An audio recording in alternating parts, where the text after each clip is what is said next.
Hola, hola, ¿cómo estás? ¿Ya comiste algo? Espero estés muy bien. Estamos en otro capítulo de Haciendo lo Difícil. Hoy te traigo para ti, y para tus oídos, esta grandiosa teoría que en lo particular a mí me gusta mucho, me ayudó bastante en mi proceso de mejoramiento y espero que como a mí, a ti te ayude a caer muchos veintes y muchos date cuenta, ¿no? Y vamos a esto. El día de hoy te traigo lo que es la teoría de la personalidad. Es una teoría creada por Carl Rogers. Eh, Junto con Abraham Maslow son considerados los fundadores de la psicología humanista. Dentro de la psicología pues hay muchas, digamos, teorías que tienen mucho peso, mucha fuerza.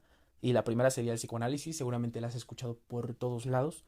La segunda es el conductismo y como tercera tenemos estas psicologías que son la psicología humanista. El día de hoy te trato de explicar lo que es la teoría de la personalidad. Y bueno, déjame ponerte un poquito en contexto. Carl Rogers pues es considerado uno de los psicoterapeutas más influyentes en la historia de la psicología. Dentro de la vida de este, pues él, porque pues es importante hablar de él, porque la teoría siempre va a influir, dicho como él fue con su vida, ¿no? Entonces, pues Rogers él venía de una familia muy, muy, muy cristiana, lo que él lo motivó a estudiar teología.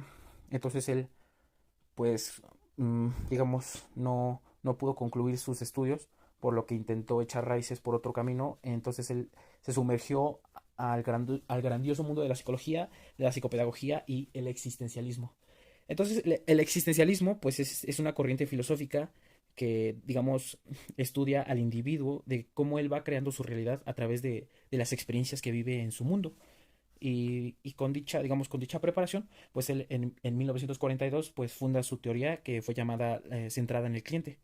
Entonces, para Rogers, eh, él generó un tipo de terapia que se basaba en la empatía y tomaba como idea principal de que la terapia iba a funcionar dependiendo de cómo se lleve el terapeuta con el paciente.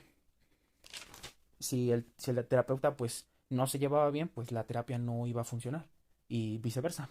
Entonces, los conceptos importantes que tenemos que tener en cuenta en esta teoría, pues es que como principal sería que el organismo siempre o el individuo tiene una tendencia básica a realizar, a mantener, a elevar su actualización y a buscar la autorrealización.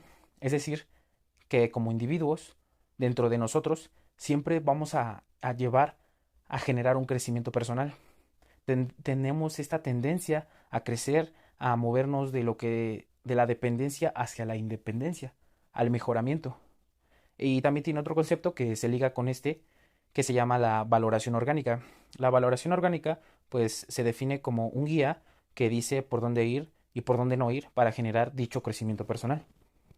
Otro concepto que Carl manejaba era lo que era el self, que es el autoconcepto, literalmente. Y él decía que existían dos, que era el yo real y el yo ideal. El yo real era el autoconcepto de quién yo era realmente. Y el yo ideal era el autoconcepto del quien yo quería llegar a ser. Entonces, el yo real buscaba llegar a ser el yo ideal. Entonces, el yo ideal era dictado o más bien la sociedad decía cómo deberíamos de ser. Y por sobre todo nuestros padres. El problema era que el yo ideal veía amenazante al yo real. Es decir, que le decía, no, tú no eres bueno, ¿no? Entonces, nosotros nos comportamos de maneras que son consistentes con nuestro autoconcepto, aun cuando este comportamiento pues no nos resulte útil o provechoso. Por ejemplo, yo, digamos, yo real soy sensible y mi yo ideal sería ser un hombre, digamos, porque dentro de lo que dicta la sociedad, el hombre ideal sería un hombre fuerte, un hombre que no llora, un hombre que es, digamos, rudo. Entonces, el yo ideal es dictado por la sociedad y por nuestros padres. Entonces, como yo quisiera ser el yo ideal, pues entonces manejo a mi yo real y hago que a pesar de que me lastime o que yo sea sensible, pues no me maneje de esa forma digamos, por yuxtaponerme con lo que yo quisiera llegar a ser. Entonces, el yo ideal ve amenazante al yo real, pero realmente el yo real pues tiene las verdaderas capacidades del individuo. Es decir, que el yo real, el que yo soy realmente, pues tiene estas capacidades de mejoramiento. Entonces, la terapia de Rogers pues buscaba ir encontrando estas capacidades del individuo y también sobrellevar las fantasías o falsedades que nosotros mismos nos decíamos del cómo deberíamos de ser, que realmente no nos resultan provechosos. Y pues para que una terapia, digamos, funcionara o fuera o tuviera éxito, pues como terapeuta tendríamos que tener tres características principales. La primera era la aceptación. Entonces, es decir, como aceptar el cómo el individuo vivió dicha experiencia, aceptarla. Quizá no estar de acuerdo, pero entender por qué hizo lo que hizo. Y la empatía. La empatía era como ponernos en los zapatos del otro y entender que él actuó como muchas personas actuarían en su momento y ser congruente. No estar de acuerdo siempre con él, pero también tratar de manejarlo en un mundo en donde lo que él dice que quiere ser y lo que es tenga congruencia. Entonces, esas tres características hacían que la terapia tuviera éxito. El yo ideal, hablando del yo ideal, pues se generaba dentro de lo que era la niñez, porque Rogers manejaba digamos, un concepto que se llamaba condiciones de valía. Las condiciones de valía, pues es, digamos, te condiciono hasta que tú seas o, digamos, de cierta manera, te merezcas ser validado por mí, aceptado o querido, hasta que seas de cierta forma. Las condiciones de valía, pues se daban por nuestros padres. Era como cuando al niño le decías, no llores, porque a los niños llorones, pues no le gustan a nadie. Entonces tú como niño, pues entendías que si no llorabas, ibas a tener la validación y el amor de tus padres. Entonces se generaba esta condición de valía. Y esto generaba lo que era el ideal self. Entonces, y otro concepto que él manejaba que eran las introyecciones. Pues, las introyecciones son distorsiones que tiene el individuo para decir lo que tiene que ser y también esto, pues esto va a generar un problema porque pues entonces el individuo no se maneja del cómo es, sino de la idea de lo que le dijeron que era. Entonces esto va a generar un problema de cómo se adapta en el ambiente y las introyecciones pues se instalan cuando las condiciones de valía son demasiado fuertes.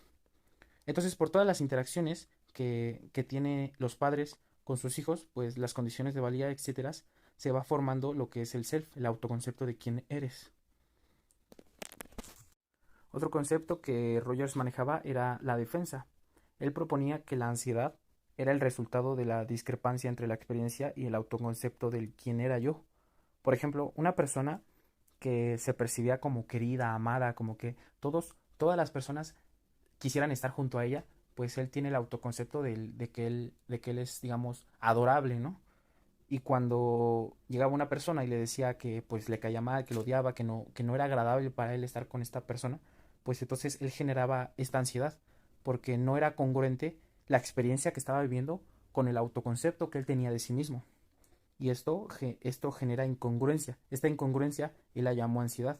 Y aquí es donde entran los mecanismos de defensa. Bueno, cuando sucede esto, pues salen los mecanismos de defensa, que pues básicamente es defender el autoconcepto de lo que nosotros creemos que somos. Y pues es una respuesta normal, es una respuesta a una amenaza por reconocer que experimentamos digamos, un conflicto de quiénes somos.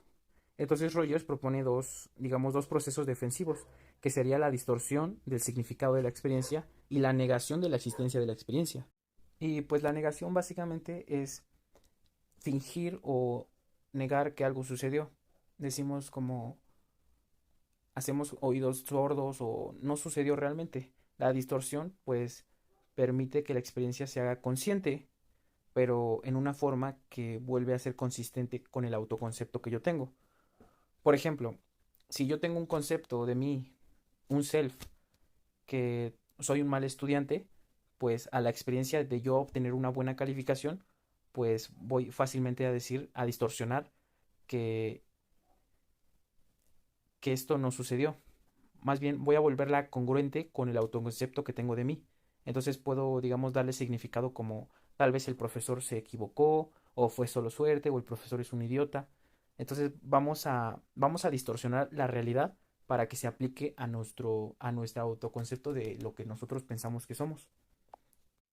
Y bueno, la idea principal por la que Rogers propone esta teoría, él, pues es que Él trata de dar a entender que la gente necesita no solo de los pues elementos biológicos obvios, que es comida, agua, techo, sino que también existe algo psicológico, que necesitamos ser aceptados, necesitamos ser respetados y también recibir una estima positiva de los demás, una validación. Y entonces, pues, todo esto, esta teoría, por eso, digamos, se me hace muy congruente con cómo yo llevo mi estilo de vida, porque es importante tener, digamos, la validación de tu gente, pero también hay que reconocer que, que hay ciertas cosas que no podemos controlar y que no van a ser beneficiosas para nosotros. Entonces hay como tratar o saber distinguir lo que es una fantasía de lo que sí podemos llegar a alcanzar. Y por eso me gusta tanto esta teoría, porque lo entiendo y espero que a ti también te ayude, lo entiendas y mejores mucho, igual que yo estoy mejorando contigo. Y bueno, eso sería todo de mi parte. Te mando un abrazote y nos vemos próximamente para explicar otras teorías psicológicas. Hasta luego, te mando un beso donde quiera que estés y nos vemos. Hasta la próxima.